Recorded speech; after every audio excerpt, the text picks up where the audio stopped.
Hello and welcome to Landscape Photography World, the podcast for everyone passionate about landscape photography.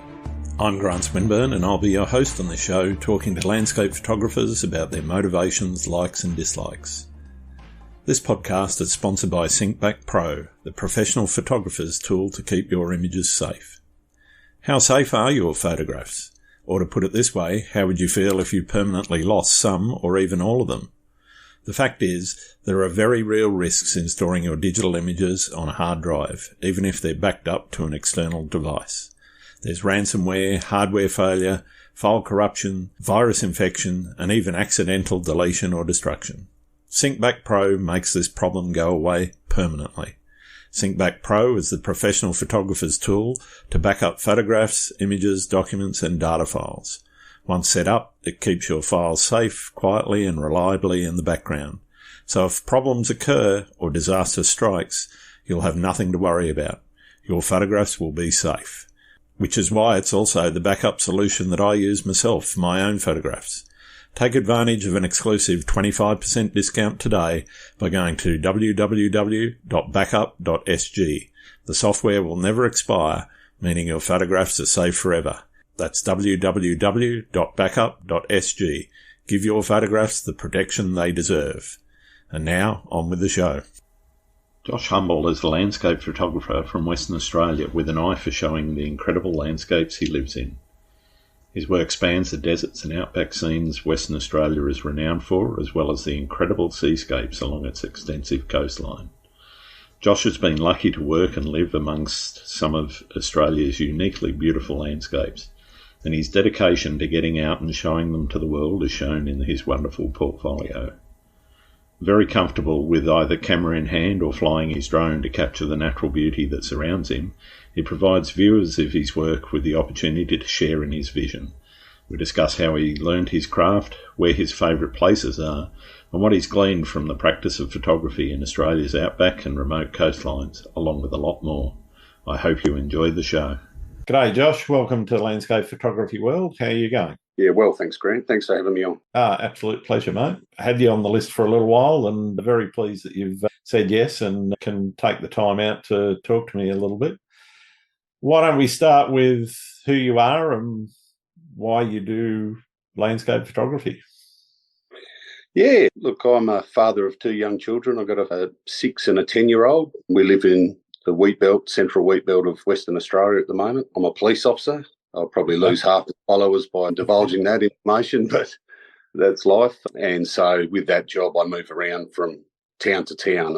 In the last few years, I moved from Tamble up to Esperance, and I'm now in Calabarin in the central wheat belt, 2.5 hours from the CBD of Perth. The fortunate side of that is that it takes me to areas that have differing landscapes and environments to allow me to do my photography. I got a little bit serious about it around 2019. Prior to that, I'd always, if I was on a holiday or something, I'd take a whole raft of photographs, anywhere from a few hundred to thousands, and people thought it was a bit odd. And so I never really knew I had a true passion for it until I was posted down to Tamble in 2019, and there was a really unique environment down there in that there were pink lakes down around Cranbrook. Yeah. And there was a river right on the edge of town that was just dead flat. So with the stunning sunrises and sunsets in that area, it just gave me the opportunity to take some really nice photographs, I think. And a few people mentioned that a few of them weren't too bad. So I thought maybe this is something I should take a little bit more seriously. And sure, yeah, I've enjoyed the journey ever since. Fantastic. So what is it that started you off on that journey in terms of the scenery? What grabbed you, with the lakes or the river or both? Look, I think it was a bit of both. In relation to the lakes, the pink lakes of Cranbrook and that surrounding area, is just the uniqueness of it. Yeah. These are bubblegum pink lakes that I hadn't seen anywhere else before. And the contrast was just incredible, and it varied from season to season. Yeah. I thought that was quite spectacular. And yeah, some of the patterns and textures that you get in those pink lakes as well, when they dry off a bit, are just extraordinary. That really sparked an interest in me. And in relation to the Gordon River, just that reflection photography, the silhouettes of the trees and the reflection off the water was just beautiful. Fantastic. What sort of things are you aiming to express through your photography? Is it the feeling of place or is it something different? I think it's just revealing to people how extraordinarily beautiful nature is. I know that sounds fairly, I don't know, cliche perhaps, but it's just, and a lot of people reside in the suburbs and yeah, they go on holidays and this and that, but they don't often get to see the types of landscapes that I've been fortunate to live in amongst over my career. And so to be able to show those landscapes and areas to the wider world, and that I get joy out of that. Yeah. How has where you live shaped how you shoot? It's obviously shaped what you shoot. Has it had an impact on the methods and the techniques you're using? Look, I think it has. I think it, particularly with the Pink Lakes of the Cranbrook region, it was very much the top-down type of aerial drone photography that sort of grabbed me. I think I prefer still photography with the camera, but I find it very easy, and this sounds bad, but I find it easy to just get the drone, head out, shoot it. It's a lot easier to photograph with the drone, in my opinion, than it is to try it out, get the camera. You've got to be a bit more creative with a still camera, in my opinion. Yeah. But with the Pink Lakes and the grass, the green grass or the dead grass, depending on what time of year, to shoot straight down just revealed something that a lot of people don't get to see. They probably do these days because it's all over Instagram. But every become a popular subject. Very popular. So I guess, yeah, that sort of steered me in the direction of the drone photography. And to this day, that's what I tend to do more of. But on the odd occasion when I get the still camera out, particularly with the big zoom lens and it's late in the evening or something, I get quite excited at that because the creativity is endless with that type of photography, I find. Are you a planner or more spontaneous? In other words, are you going into the field with a concept in mind about what it is that you want to shoot, or are you a little bit more spontaneous and just pick and choose as you go? I think it's a bit of both. Some nights I'll think tomorrow I'm going to head out to this location and I'm going to throw the drone out and try and get some unique aerial shots, Salt Lake or whatever it is, an ocean, coastline. But other times the weather might change quickly and I'll just grab the still camera and I'll bolt out in the car to see if I can get a lightning strike or whatever else is on offer. But so a bit of both, I would say, but more often planned. But sometimes, yeah, I'll shoot out. Yeah, nice. How has your style changed from when you first started to where you are now? Oh, that's a good question. I think when I started, it was, it was more than just the point and shoot at a landscape level. I think naturally I tried to incorporate the third type, the thirds rule, is what I'm trying to say. I tried to incorporate that images, whether that was consciously or not, I don't know, but I think that worked out pretty well more often than not. I think what I tried to do, so when I started out, I did a lot of YouTube research into the fundamentals of photography, and I tried to learn different types of photography, whether it be night photography, which I was never very good at, still aren't, because I haven't really pushed myself to learn it. But I've lost my train of thought there, mate. You're right. It's basically around how your style has developed from where you started. Yeah. I felt like my photography was progressing and improving, and I feel like I've been in a bit of a holding pattern for the past, I'm not too sure, maybe 12 months or so. So it might be time to challenge myself and try something a little bit different, whether it be long exposure, something that you're fantastic at, or some night photography, because I do really enjoy the night photography. I love getting out at night time and I love seeing other people's night photography, but I've never really been able to put it all together and come out with a fantastic subject in the foreground with the night sky in the background. So a bit of work to be done. Sounds good. In terms of the feeling you get when you're out shooting, can you describe that for me? Oh, it's exciting. It really just excites you, particularly when things are going your way. I think I referred to it. There was an evening in town here in Calabarin a couple of months ago, and it was the sunset was just extraordinary. And I thought we'd get more sunsets and sunrises to just blow you away here, but we haven't had a hell of a lot, particularly over the past 12 months that I've been here. But this particular evening, it was just unbelievable. And I had the zoom lens out.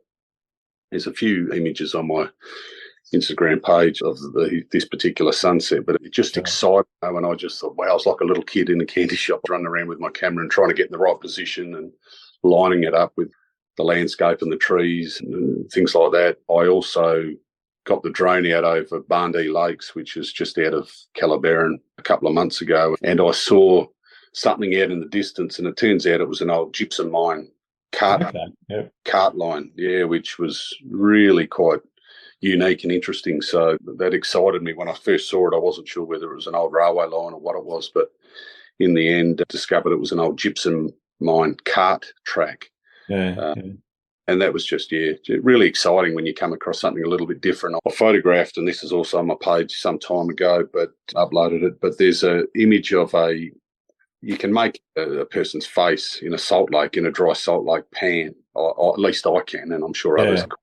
When you see things like that, it just blows you away. So, really exciting. So where did you learn your craft? Obviously, you said you used a bit of YouTube. Is that your only training, or have you spoken to other photographers or anything?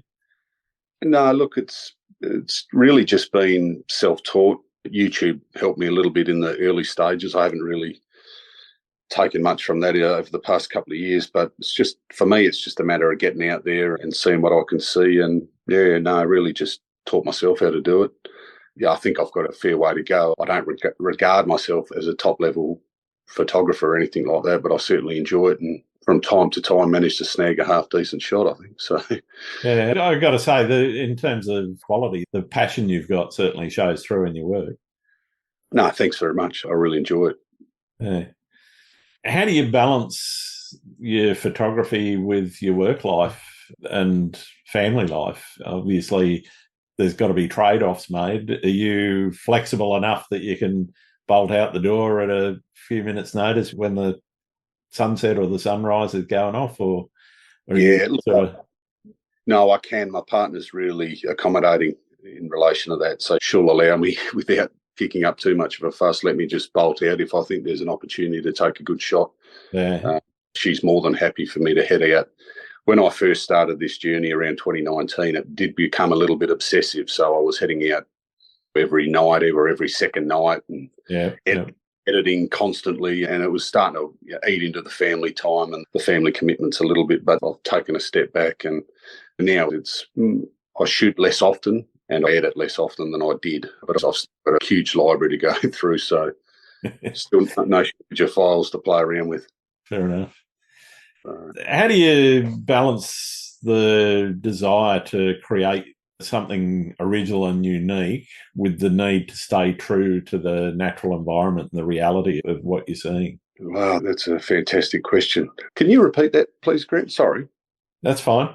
How do you balance the desire to create something original and unique in your images with the need to stay true to what you're seeing, the reality of the scene? Yeah. Oh, look, are you talking about to what extent you edit an image? It might also be choice in contrast and colour and that sort of thing.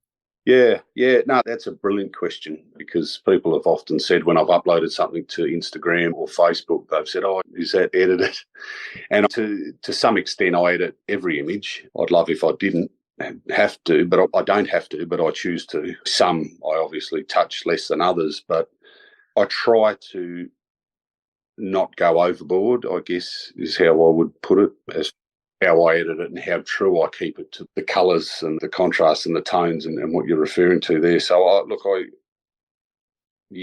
certainly don't try to edit the hell out of them, I guess is one way of putting it. But I do touch them up to varying degrees from image to image, that's for damn sure. Yeah.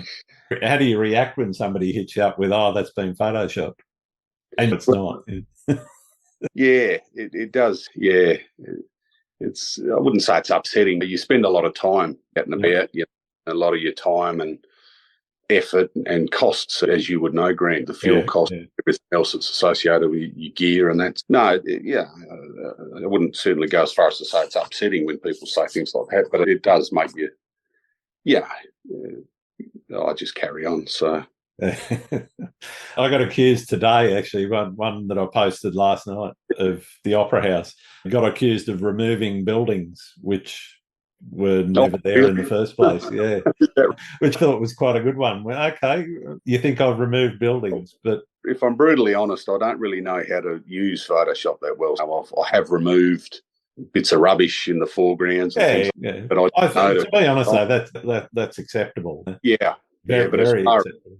As far as any sort of complex tasks on Photoshop, I wouldn't know how. So I'll just point to the fact that I don't know how to do it. Yeah. I know how, but I didn't need to because buildings weren't there in the first place. I wouldn't have thought you'd have done that. Oh, that said, I don't mind doing a composite image now and then, but they're few and far between, and most of what I try to do is stay fairly true to what people are likely to see if they were standing behind or next to me. Yeah. I think the first image of yours I saw may have been that one down at the Bustleton Jetty with that striking. Oh, the big pink and purple sunset. Yeah, absolutely incredible. Yeah, nothing. I desaturated that, to be honest. That's just remarkable. Can I ask, and you don't have to answer, but have you sold many of those or not? The Bustleton one I've sold a couple of times, prints of that. Beautiful image. Yeah, the most popular one, though, that's sold for me is the Sydney Opera House on another red sky morning. But it's funny. The Bustleton one, nobody's really commented much on that other than saying, wow, it's a brilliant sky. And it was. It just went off and it kept going off. That sky lasted probably a good 45, 50 minutes at a very high intensity. Started off pretty much just on sunset. As the sun went down, there was a nice gap and it just lit up and it just stayed that way for about 45, 50 minutes. It was brilliant. You've got to love those skies. I don't see too many of those. No, it's the best I've ever seen. I doubt I'll see another one. Oh, no. We had one or two while I was down around Tambalup that just hung around like what you're describing, and you just can't get enough of those skies. But I'm used to them here in Sydney. If they do pop in a sunset, it's usually, you're lucky if you get 10 minutes. Yeah. But sunrise is a little bit better because there's no obstructions. We got the mountains here in the west. They tend to give it a bit of a shove towards going dark early. Yeah, just fabulous. I'd love to get over there at some point. What's the furthest you've been to get a shot deliberately for photography? That's a really good question as well. Oh, wow. Look, I'll regularly, not so much now, but certainly before when I was based on the south coast, I'd drive an hour or two to get a photograph of a particular location without even thinking twice. If there was something I wanted to photograph, I'd drive 5-6 hours. If I really wanted to capture it, actually, there's a place that I've been wanting to get to for quite some time, which is Lake Ballard out for Kalgoorlie. So that's on my radar. I've just got to find the time. And I was actually half contemplating driving up to Exmouth for this total eclipse, but with the kids at the moment, I don't think that's going to happen. Yeah. There might be an opportunity to head somewhere else. But look, a couple of hours, wouldn't even blink at that. I often drive from here to Perth. So for me, 2-3 hour drive is nothing. Yeah, no problem. Have you got a favourite spot that you just keep getting called back to? No, not really. Not in this particular area. I think if I wasn't so lazy and I got out more with my still camera, I reckon I'd find a bunch of beautiful subjects around this area. Yeah. But of late, I have become a little bit lazy and I've gone for my drone. And when it comes to drone photography, there's not too much in this particular area that really excites me. It's a crop of the farm, it's a wheat belt, so it's a wheat belt region. So when the canola comes, there'll be a bit of contrast between the wheat and canola and things like that. But you can only so many green and yellow sort of photos, I think. So. Yeah, green and yellow fields. Yeah, but they do look beautiful. You can get the odd one. I think I took one a fair while back, and you had the blue and the couple of nice white fluffy clouds, so that looked good. But nice. Yeah, a bit of Microsoft Windows background. Yeah, absolutely. What's your most memorable experience while out shooting? My most memorable experience. Look, I'm actually, when you said that, but I would say I took a sunset and it was similar, certainly not the same because they never are, but it was somewhat similar to your Bustleton sunset. I took it at a beach just east of Albany, Gull Rock Beach, it's called. And this sky was just extraordinary. It just lit up, and there was just striking different colours. I've put a few up on my feed over the years of that particular evening. But yeah, I would say that was just absolutely gorgeous. Yeah, I think I've seen that one. It's sunsets are my favourites. All in all, when it comes to shooting photography, sunsets, sunrises. If I could get out of bed a bit earlier, I'd probably be able to get a few more of those. But I love a good sunset. Who doesn't? But we don't get that many around here, which surprises me, actually. So. Yeah. Oh, yeah, it does, because you got those sort of longer horizons in those nice flat plains. Yeah, we do get a lot of nice sunsets, but they're not so much filled with clouds. So you get sky just lights up, and it's absolutely beautiful. But yeah, we don't have that much. We haven't had that much cloud over the past 12 months, or that high cloud that just, as you know, just makes it pop. Yeah. What about horror stories? You had any disasters? Look, all I can think of is when we were up, we did a trip through the Gibb River Road last year with a few friends, and there was a couple of occasions there where I would have been walking with my camera and tripod across some of the waterways with the slippery rocks and things like that. So I didn't lose the camera, but it wouldn't have been too far off on a couple of occasions, I don't think so. But other than that, no, I can't really think of too many. Oh, that's good. Some people have some absolute shockers, but yeah, it's nice to find people that haven't had too many. Yeah. I was shooting lightning, or trying to shoot lightning, not that long ago, and it belted down, so I had to get in the car pretty quickly, but it's pretty standard. So no real horror stories. Oh, that's great. What have you learned about the world from photography? Oh, look, it's made me realise how unique it is from one location to the next. It just never ceases to amaze me how beautiful the landscape is. I also like shooting. I haven't done it for a long time, but I also really enjoy shooting wildlife, birds in particular. I love shooting birds. I don't think it gets people as excited as the coastline. Coastlines just seems to draw everyone in. I can understand why, but personally, and I know I'm going off the question that you asked, but when you asked something before, and it's about whether you stay true to what you want to do, or do you shoot to appeal to the masses, and that's something I've wrangled with over my journey of the past few years.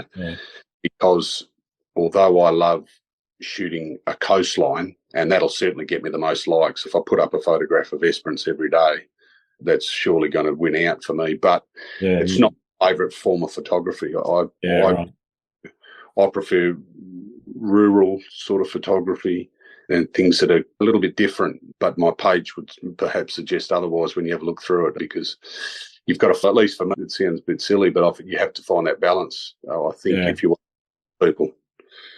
So went off on it.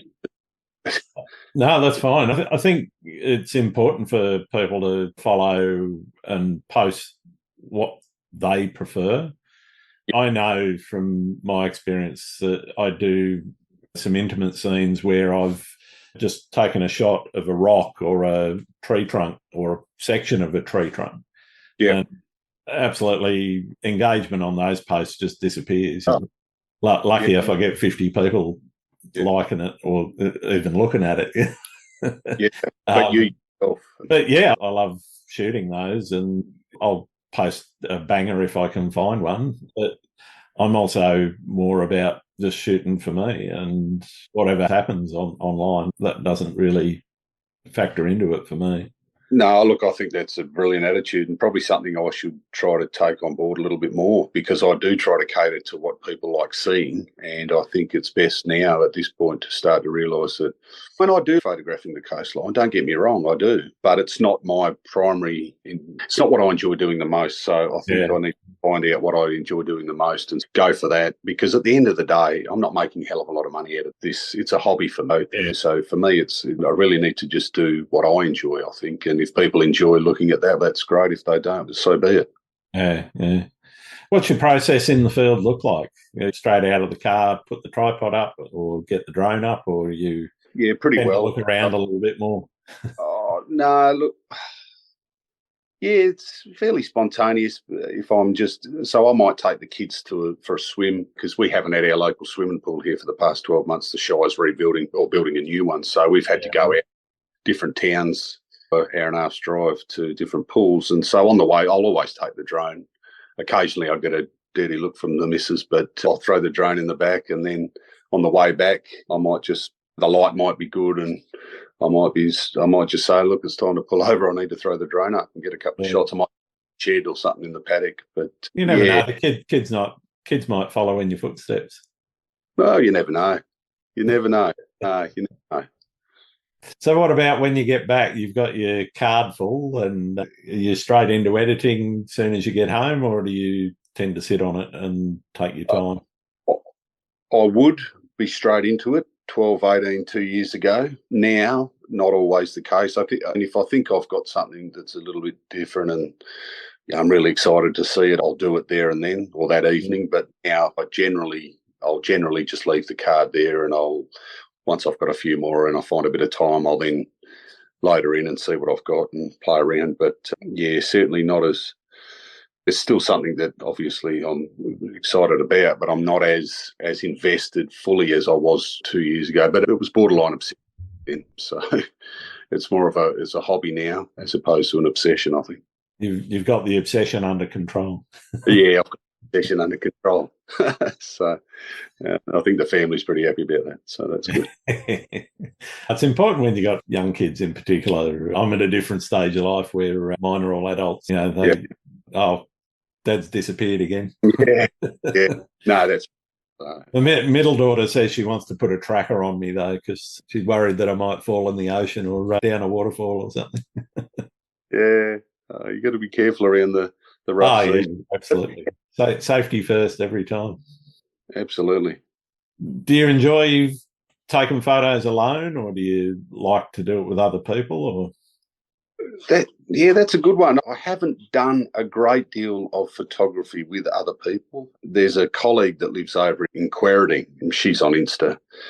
I'd give her a plug if I could remember her handle. And Annette Heritage, but look, she takes some good images, really nice images. She just went to New Zealand, actually, and she cycles South Island. But we've discussed getting together. We just haven't got around to it, unfortunately. But she went on a photography workshop with Nature by Nathan. I forget his surname, but she went with. Yep. I know you're talking about again. I can't remember his surname. Yeah, brilliant photographer. And she went with him up to the coast somewhere north of Perth. And she said it was just fantastic learning experience and was seeing whether maybe we could do something like that together. So we haven't got there yet, but hopefully down the track we'll get the opportunity. But generally, it's just I just go out on my own. And to be honest, I quite enjoy being on my own because otherwise I'm at work or with the family. So it's my time to get out and just have time to myself and just focus. Yeah. Focus, yep. Mm-hmm. Have you ever hit a creative wall? And if so, how do you overcome that sort of challenge? Are there any strategies that you have to stay inspired and engaged? No, not really. I have felt that way a couple of times where I just haven't been able to. I haven't enjoyed it perhaps once or twice, and I haven't got any really decent images, so I've just left it alone for a while. And then a week or 2 or 3 will go past, and I'll grab the drone or the camera and head out, and you'll see something different, and it just inspires me to do it all over again. No real strategies as such, but no, I'll just give it a break for a little while and then go out again and see how I go. Yeah, nice. Where do you see landscape photography going, and what do you see as its biggest challenge at the moment? Yeah, look, wow, it's interesting, isn't it? Because of the social media and the accessibility of drones and how amazing they are. Yeah, it's a really good question because you are competing. Well, not competing, but a lot of people are trying to do what others are doing, aren't they? Yeah. They've always done that, but now with the technology and the platforms, it's just so much easier for people to try and do that. Look, I'm not sure. I'm not sure where it's going. I recently thought about selling my Mavic 2 Pro and buying a Mini 3 Pro just because it's more compact. Look, the sensors, as you would probably know, slightly smaller, but I've seen the images from this thing and they're just incredible. So I've thought about doing that just to mix it up a bit, see what it's like to fly something a little bit different, newer tech. but I haven't, because of my trusty old Mavic 2 Pro seems to do the job pretty well for what I'm interested in. Yeah. What do you reckon? But where do you reckon it's headed? I think the technology is going to keep going. One of the things I'm interested in is where AI and photography starts to merge. I can see phone apps where you could take a shot and, yeah, you've got your filters and those sorts of things already, but I can see things where images are actually going to be able to be altered in camera on your phone through an app that incorporates elements of AI. What they're going to look like and what those enhancements do or whatever. I think that the creativity of people, though, isn't going to change much, because for me, and I get the sense from people like yourself, that urge to get out there and experience life is going to always be there. So I don't think people are going to stop doing photography and just sit behind a keyboard and type out a few words just to get an image, though there are people that are seeing themselves as digital artists that probably are more interested in doing that sort of thing. Yeah, absolutely. There's the fella on there. Is it Chavarro? Or Chevron or whatever. Yeah. Well, obviously, it's all artificially created, but they are stunning images. Yeah. I can't help but like them myself. So, yeah, there's probably a place for both. There's going to be, I suspect, because of the way I just saw today in the news, Sony, one of their photography competitions that they were running, the winning entry was actually AI created, and the guy coughed it up at the award ceremony, refused to accept the award, and wants the money that he would have won to be donated somewhere else, which is fine. At least he was honest enough to bring it up. For me, I think in terms of competitions and that sort of thing, that's just going to drive more desire to do raw file checking, which basically then takes all of those heavily altered or AI generated images out of play to a certain degree, which probably means that for competitions, there's going to be a little bit more of a drive to more naturalistic, pure photography. Yeah. That said, I can still see competitions where there's a space or a place for digital art or digitally altered images or enhanced images to have their own category, perhaps. I think it's really going to be up to the people that are running the competitions to make a decision on what they do there. But from my perspective, I see a place for it. And don't get me wrong, I think some of the images are absolutely amazing to look at. But I'm not certain in my mind that the ownership is potentially correctly attributed, because it's the system that's doing the work, the person. Yeah, okay, it's not as simple as just typing some words in. Yeah. That's effectively all you're doing. Yeah. You've got to put the right words in to get an image that you're happy with. And sometimes potentially you can pull that image out of that and then process it yourself and do other things to it. Yeah. But I just don't know that from a photography perspective, that's going to be acceptable in a pure photography competition. To me, it's where you've actually got to sit down and take a good hard look at how the competition's been run and make a decision on whether or not you're going to enter, because you could be up against people that are entering AI. And at some point, AI will create something far better than a human can. 100%. No, I agree. And I think it should be, if nothing else, at least categorised separately, because it is two different things entirely, isn't it? Yeah, it's not photography. No, that's right.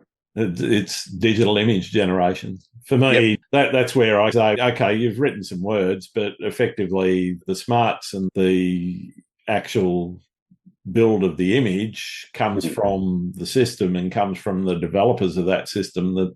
So for me, I think and also all of the images that used for analysis in that process to come up with that image. If you said, oh, I want to create an image in the style of Leonardo da Vinci, for example, and you can come up with that and it'll give you something. But what it's doing is it's referencing all of Leonardo's work, plus whatever else you've asked it to look at, and it's aggregating those and basically spitting out a result that says, this is what you're looking for, I think.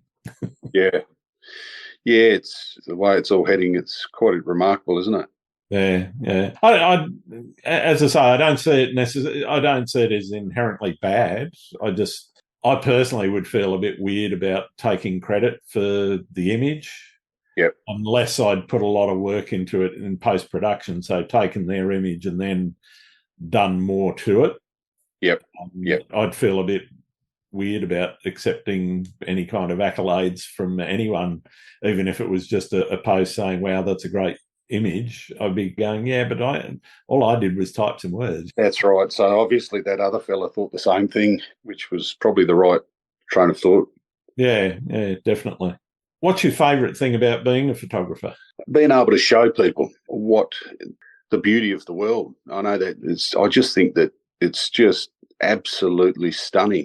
The environment, the landscape, weather conditions, they all combine to just reveal images that just blow my mind, and hopefully blows other people's minds as well when they see them. I get a kick out of showing other people things that, not for my benefit, but just so that they can see what it is out there, and it sounds corny, but I say on my website, which is a pretty average website, but when I talk about my journey, it says that it might inspire others to get out and have a look at some of these places. And yeah, that's the truth of it, to be honest. Yeah. What's your least favourite thing about being a photographer? Probably the cost of fuel these days.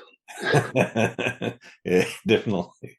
I'm feeling that. I'm an hour's drive away from the nearest beach, and I love my beach photography. But yeah, I'll see that. Oh, yeah, no, that'd be tough. Bit of a strain. Well, it is. It's probably the cost of, in all honesty, it probably is that. But still, if I enjoy it enough or I'm keen enough, that really won't hinder me in getting out there and doing it. But what about yourself? Can I ask you, what's your least favourite thing about it? Probably, I reckon it'd have to be getting up at 3:00 in the morning to go and do a 4:30 a.m. sunrise shoot. You're more committed than I am. I did do it once. I've done it a few times, but only once did I get a really good image, I think, and that was down at Perth. I actually went to Kings Park one morning because I was down there for work or something like that, and I took my camera and tripod, and the forecast on that app that I've got said that it was going to be a pretty good sunrise, and sure enough it was. And there was another fella there standing there, and we both looked at each other and thought, geez, how lucky are we to get this? It had the Perth skyline background, and it was the reddest of red skies to start with, and then it just it was extraordinary. Yeah. Gotta love it when it does that. Oh, yeah. I think it's the only decent sunrise I've been able to capture, but I don't get out for too many of them, I must say. What advice would you give a teenage Josh about his future? Oh, look, just have a go at it. Just have a go at what you love doing. It's something that I truly love doing, and if it's something that you enjoy, as I mentioned earlier in the piece, was that ridicule's probably a strong word, but people used to pull the pee out of me from time to time when I'd go on these journeys and take all these photos. Why are you taking so many photos? But it's something I just love doing. But now I've tried to hone in rather than just taking shots of everything. And I try to focus on what I'm trying to take a photo of and make it a half-decent photograph. So just have a go for it. Just get out there. And there's nothing better than being out in the elements. And I'm not talking about the pissing rain. You can't beat it. So get out there and just do what you love doing. If you like taking photographs and showing them to whoever you can, get out and do it. That's great advice. Fantastic. This must take up a fair bit of your time, Grant, doing this. A little bit, yeah. I'm enjoying the process of getting people on board and talking to them, finding out how they think. I'm learning a lot as well along the way, which is great. And I'm also keen to inspire other people to, if not take up photography, to extend themselves and look a bit deeper into their photography. And for me, it's always important or it's always been important to understand why you do something. So that's why I focus so heavily in the early part of the show about doing exactly that, finding out why people do what they do. Yeah. And for me, I'm just fascinated to hear people's stories as well. Brilliant. I have listened to a few of your other ones, and yeah, they are very interesting. Yeah, in terms of time, I've automated a lot of it, so that's been pretty good. I just set up templates for stuff, and I push a few buttons, and it makes it a little bit easier. Yeah, good. No, good on you.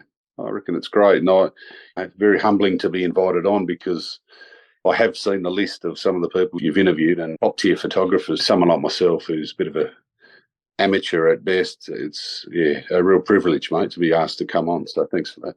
No, absolutely. But to me, it's not about whether or not someone's a big name or has a huge following on social media. It's about the quality of their work, and it's also finding out, have they got an interesting story, and just trying to explore all levels of photography. I've spoken to beginners, I've spoken to people that have been in the game for many years, and as you said, hit some of the top tiers.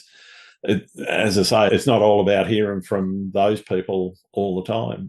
I think it's really important to hear from people that have been doing it, showing promise, and are doing a really good job with their own work. And that's why I ask all sorts of people on this. It's not, as I say, it's not about any particular level that you have to be at to get on the show. Very good. It's very good, mate. Try and make it as egalitarian as possible. Yeah. Who do you go to for advice? Oh, who do I go to for advice? Look, I asked my partner, what do you think of this image? And she'll provide feedback. Yeah. That's encouraging for me. Sometimes we have differing views, of course, on the images that we look at, but there's some that I'll show her and I think it looks pretty good, and she'll say, yeah, that's I really like that one, actually. So that encourages me to think, she likes it. So I turn to her, and that'll be about it, really. Okay, cool. Do you print much of your work? I don't print a lot. I did buy a Canon, I forget the model, Prograph or something. It does an A3 Plus, is the largest, which it doesn't do a bad job. So I print a little bit of the work. I've got one behind me here. I've got a couple more around the house. So, yeah, I've printed a few family portraits and landscape shots. So, yeah, not enough. I should print more and just give them to people and things like that. But it's just finding the time again. Yeah, no, I know what you mean. Who else do you think I should be talking to on the show? Oh, I love that question. Can I just have a quick scroll through my... Yeah, go for it. Seeing as though you're going to edit, look, you've caught me off guard there, but there are some that I'd have to say that if you haven't already, and I apologise for not, Michael Schweiger. I haven't seen much of his work, but look, West _Aussie Mick. His name's Michael Schweiger, if I've pronounced that correctly. He is someone that I look up to. Very much abstract. He must have been to God knows how many salt lakes and remote areas in Western Australia. I thought I'd seen a lot of WA, but this guy, next level. So look, his work is just, if you're into the abstract, top-down, textured photography, he's hard to beat, in my opinion. Sounds good. Really unique stuff. All right, I've got one more question for you, and for many it's the most important one. Do you like pineapple on your pizza? I do. I do like pineapple on my pizza. Excellent. Good to hear. It's funny how that divides the photography community and other communities. What's the percentage sitting at the moment, do you reckon? To be honest, I don't know, but I have promised somebody that on the 100th episode, so we're only a couple of episodes away, on the 100th episode I'm going to do a split. So I can give you an actual percentage of 100 photographers I've spoken to. Which means I'll have to go back and have a listen and find out what everyone said. Yeah. I will have to, because somebody will go through and do a count back. Yeah, they will. Someone will. Dear. Oh, it's been absolutely marvellous spending some time with you today, Josh. Where can people find what you do? Look, they can go to my Instagram page, Humble Art Photography, or humbleartphotography.com.au, I believe. Brilliant. Thank you. Good on you. Thanks a lot, Grant. I appreciate the time that you've spent too, and for the invite, mate. Cheers. No dramas. Thanks again for listening to Landscape Photography. I'll say that again. Thanks again for listening to Landscape Photography World. I hope you enjoyed the show and keep listening because I'll be joined by some great guests in upcoming episodes. You can find my work in this podcast at grantswinburnphotography.com. I'm also on Vero, Twitter, YouTube, Instagram, and Facebook. If you're interested in buying prints or photography gear or doing a photo workshop with me, these are now on sale on my website. I'm Grant Swinburne. Hope to see you out shooting soon.